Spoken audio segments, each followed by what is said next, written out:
Hello, I'm Harvey Spivak. I'm the rabbi at the Congregation of Moses in Kalamazoo, Michigan. The history of Jews in Kalamazoo and in Michigan in general reflects the history of Jews in the United States.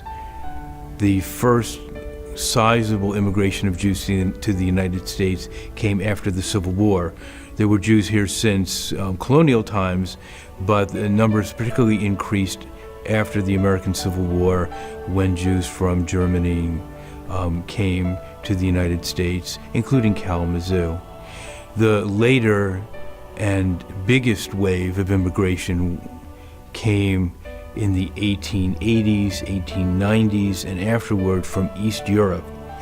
That's when anti-Semitism became particularly intense and deadly in Russia, Poland, and elsewhere in Eastern Europe.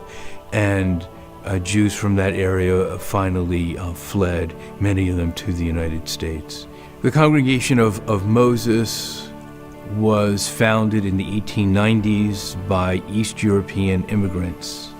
The Congregation of Moses Synagogue on Stadium Drive is the third synagogue in our history.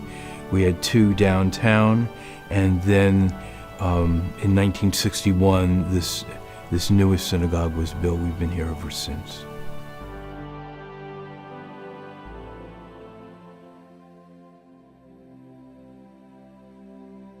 One thing you'll find in every synagogue around the world is an ark.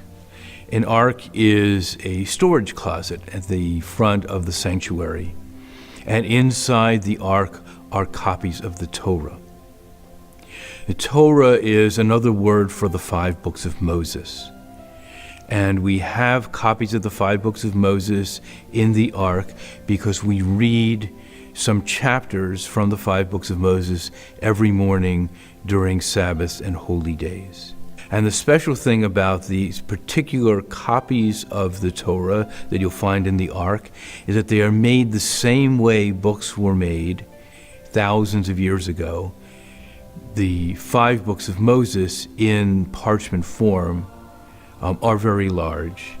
And the reason why we have these books, which look so unlike the books that we're used to reading, is that they remind us of how old the words are. And that when we read the words of the 5 books of Moses on a Sabbath morning, this year we are reading the same words that Jews have read and studied for thousands of years.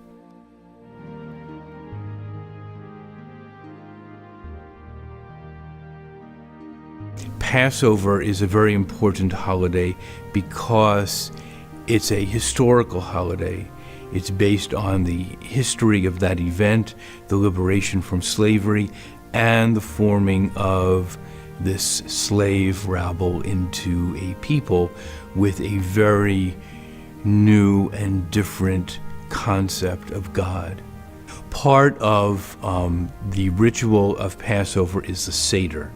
The Seder is a service, but one of the interesting things about the Seder is that it takes place in the home traditionally, and there's a special prayer book that leads you through the Seder. The prayer book is called the Haggadah. In the Haggadah, one of the prayers says, it's our responsibility as individuals to imagine as though we ourselves had been liberated from Egypt. That's a very important statement because it means that this history is not just in the past, but the history lives in us, and we live as part of that history. In addition to the meal, there are symbolic foods. Probably the best known of all the foods is matzah. Matzah is bread made with only flour and water, nothing else, no yeast. And that comes right out of the story of the Exodus as it's told in the Bible, where the people had to leave Egypt in great haste and didn't have time to make bread the way they normally would. Another symbolic food for the Seder is something called maror, or bitter herbs. Another symbolic food is called haroset. Haroset is sweet, like dessert. And during the Seder, we like to mix symbols, and that adds to the complexity of the symbols. So we have the bitter herbs, symbolizing the bitterness of slavery, and the sweet charoset, symbolizing the sweetness of liberation. And then we mix them together, and we have the bitter and the sweet at one moment in one taste. And that is an excellent way of using those symbols because it reflects the complexity of life. Another interesting pairing of symbols is some vegetation like parsley. Passover always takes place in the spring, which is by design, not by accident, because the very season of spring symbolizes new growth and rebirth. And so does the parsley or other vegetation on the Seder plate. And so when we eat the parsley, we are thinking about the new birth of this new nation of Israelites, which became the Jews, and also the potential for new birth and rebirth in every life. Another popular symbol on the Seder table is called the cup of Elijah. It's a cup of wine, and we like to say that the Elijah the prophet visits every Seder and takes a sip of wine out of every cup. And the cup of Elijah is there to look ahead to the future. Most of the Seder is about redemption in the past, during the liberation from slavery in ancient times in Egypt. But Elijah represents redemption in the future.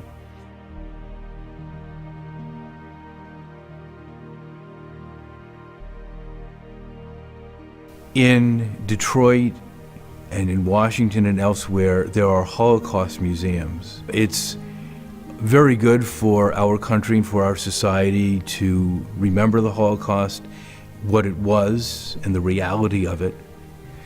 The disadvantage of having Holocaust museums is that many people know very little about Judaism, and they walk away thinking that the Holocaust is the totality of Judaism and Jewish history, which of course is not at all the case. Jews have a very rich, very positive history of contributions to Western civilization, and also, aside from that, a rich and rewarding religion and culture in which to live over many centuries. So the history of Jews and Judaism is not simply a history of victims and victimology. It is also a history of a rich, complex, interesting religious and cultural tradition. And that continues in Kalamazoo to this very day.